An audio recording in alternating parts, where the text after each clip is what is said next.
Good morning everyone. So in the previous class we have completed the beehive portion. हमने beehive portion में chapter complete कर लिया था.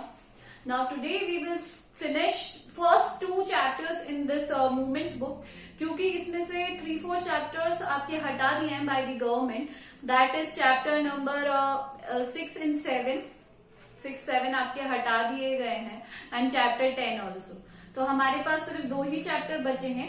सो today we will start with chapter 8. A house is not a home. एक जो मकान, house किसे कहेंगे? मकान हमेशा घर नहीं होता है. एक मकान क्या होता है? मकान तो होता है. And the author of this chapter is Jane Godicio, right? तो उन्होंने ये कहा है कि हर घर मकान होता है बट हर मकान एक घर नहीं होता है. तो it we will start from page number 49 and the story reflects this the changes of being a teenager and the problems of growing up. ये बेसिकली आप लोगों से ही रिलेटेड है. जो टीनेजर लाइफ होती है, टीनेज लाइफ होती है, और उनकी जो ग्रोइंग जब बढ़ती है, आपकी डेवलप होते हो, ग्रोथ होती है, तो उस टाइम पे आप क्या क्या चीजें फेस करते हो, क्या क्या प्रॉब्लम्स फेस करते हो, that is included in this chapter.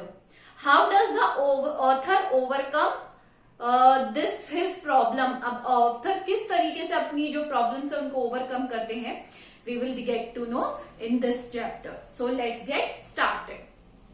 My first year of high school felt awkward. मेरा जो first year था हाई स्कूल का, हाई स्कूल कौन सी होगी? 11th या 12th की, वो बहुत ही ज्यादा awkward हो गया था. After leaving junior high at the head of my class with all the seniority the upper grade levels could afford me, it felt strange starting over as a freshman. मतलब जब हम छोटी क्लास से बड़ी class में जाते हैं तो कुछ हैंगओवर रहता है कि हम बड़े होकर ऐसा करेंगे वैसा करेंगे. तो वही सेंस ऑफ सुपीरियरिटी वो मेरे अंदर आ गई थी. बट मुझे एक फ्रेश स्टार्ट करनी थी क्योंकि अब मैं जूनियर हाई स्कूल से कहा चला गया हूं. I am into the high school. The school was twice as big as my old school.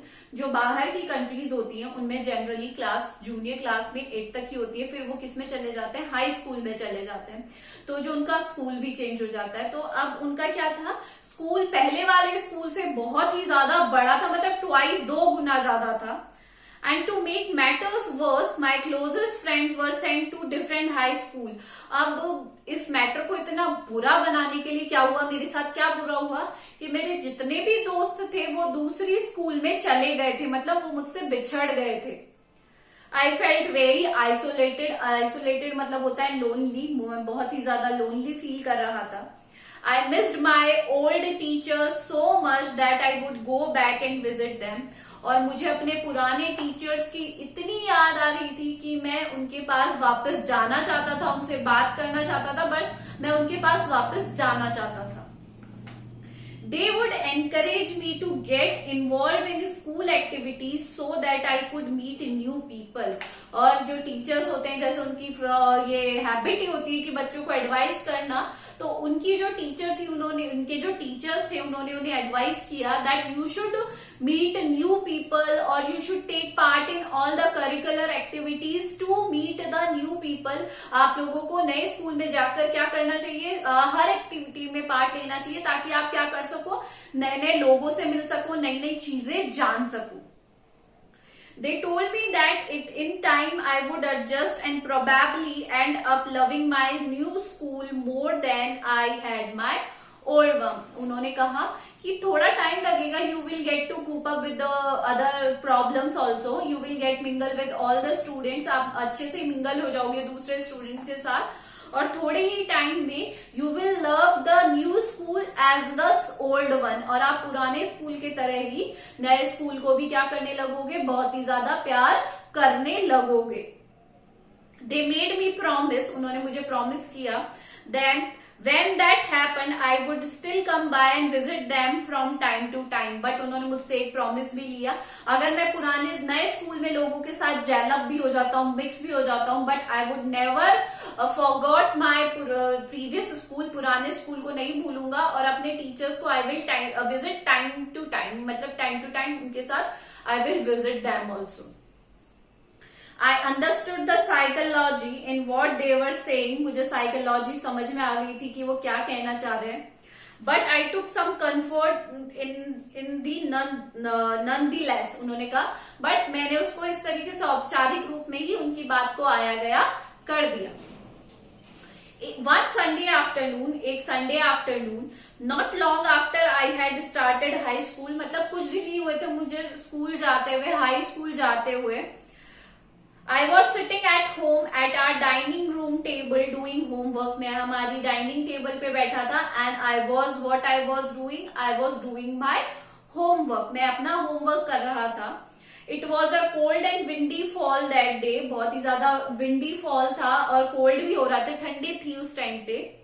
And we had a fire going in our fireplace. आपने देखा होगा फॉरेन कंट्रीज में एक दीवार के साइड में फायर प्लेस बनाया होता है जहां पे वो क्या करते हैं, फायर जलाते हैं ताकि उन्हें क्या हो सके, दे फील वार्मथ, उससे वार्म आ सके, गर्म भी महसूस कर सके. As usual my red tabby cat was lying top of my papers. मेरी जो कैट थी वो एज यूजुअल रोज की तरह मेरे पेपर्स के ऊपर बैठी हुई थी. परिंग लाउडली, बहुत ही ज्यादा आवाज कर रही थी, पर कर रही थी. एंड ओकेजनली कभी कभी sweating at my pen for entertainment sake, और बार बार अपनी पूंछ से मेरे पेन को मारती है अपने एंटरटेनमेंट के लिए. वो कभी ओकेजनली करती है, कभी कभी करती है ऐसा. She was never far from me, पर वो मेरे से कभी भी दूर नहीं जाती है. She had rescued her when she was a kitten. मैंने उसको रेस्क्यू किया था, कहीं से बचाया था जब वो एक किटन थी, मतलब किड ऑफ कैट, बच्चा होता है जो कैट का. And somehow she knew that I was the only one responsible for giving the good life. And she know from the bottom of the heart, जो जानवर होते हैं वो फीलिंग समझते हैं, तो उसे ये चीज पता थी कि he is the person, मैं ही एक पर्सन हूँ जिसने उसे क्या दी है, एक अच्छी लाइफ दी है. इसीलिए उन्होंने क्या कहा कि वो मुझसे कहीं भी दूर नहीं जाती थी, हमेशा मेरे पास ही बैठी रहती थी. My mother kept stalking to fire to keep the house nice and warm. मेरी माँ जो थी वो हमेशा उसमें लकड़ियां डालती रहती फायर प्लेस में ताकि घर क्या हो, थोड़ा वार्म हो जाए. And it looks nice also. Suddenly I smelled something strange, but मुझे कुछ अजीब सा लगा वहां पर, थोड़ा सा स्ट्रेंज, कुछ अटपटा लगा. And then I noticed smoke pouring through the seams of the ceilings. मैंने देखा कि जो स्मोक है वो सीलिंग से आ रही है. The smoke began to fill the room so quickly that we could barely see. मतलब जो चिमनी थी वहां पे कुछ फॉल्ट हो गया होगा और जो पूरा रूम है वो स्मोक से भर गया था और ऐसा लग रहा था कि हमें कुछ दिखाई नहीं दे रहा है. Groping our way to the front door, we all ran out into the front yard. मतलब अब हमें सिर्फ गेट दिखाई दे रहा था, भागते हुए हम गए और बाहर का जो एरिया है वहां पर भागे. By the time we made our way outside, और कुछ ही मिनट में हम गेट के बाहर थे. The whole roof was engulfed into flames and it was spreading quickly.